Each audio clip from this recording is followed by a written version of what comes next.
Hi, this is Jason from Horrific Nightmares. Welcome back to another Ranking the Franchise.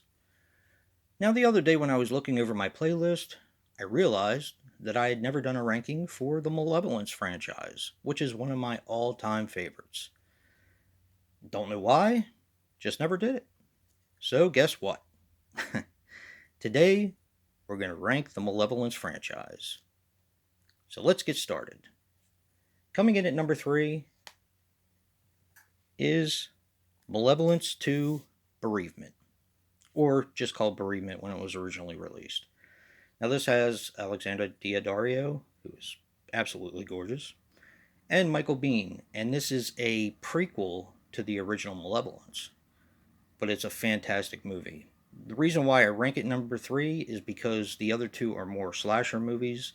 This is more of a character study, a serial killer sort of film, kind of how he became the way he is. Although it's still a slasher though, but just more of a serial killer movie. But it is really awesome. The story is great. The whole story for Martin Bristol.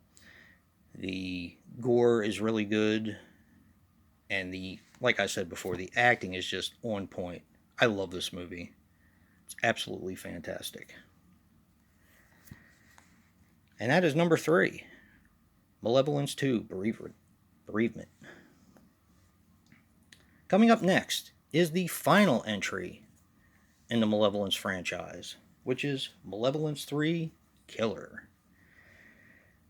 Now, this movie is awesome. This actually takes place directly where the original left off, and it's almost seamless, which I don't know how they did that because it was so long ago that the first one took place, but I gotta hand it to them. They did a fantastic job. The director for this series is Stephen Mena, and he's just a fantastic director. I want to see him do a lot more movies. I think this trilogy is probably enough for what he's doing here, but man, is this a good one. And this really surprised me because I knew that this was coming out, and I knew it was going to be a direct sequel to the original Malevolence. I just wasn't prepared for how much I was going to like it. It is fantastic. Which leaves number 1, the original Malevolence.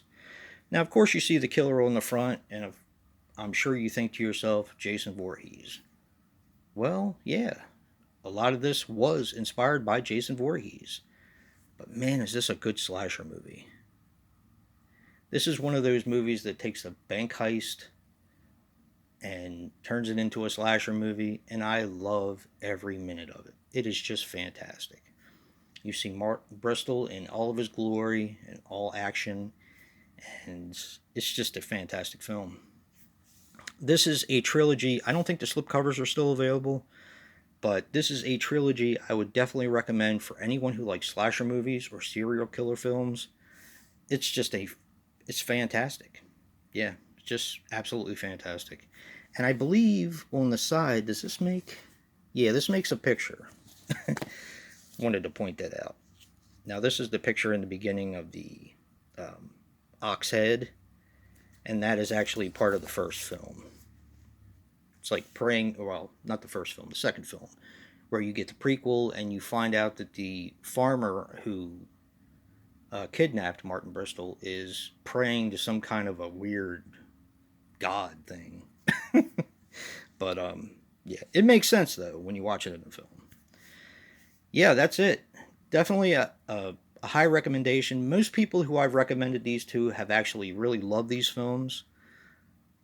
I always have. I couldn't wait for the third one to come out, and I was so happy when it did. And it's just fantastic. Just a great series. A definite recommendation. And if you like what you see in here, hit that like button and subscribe. And until next time, peace.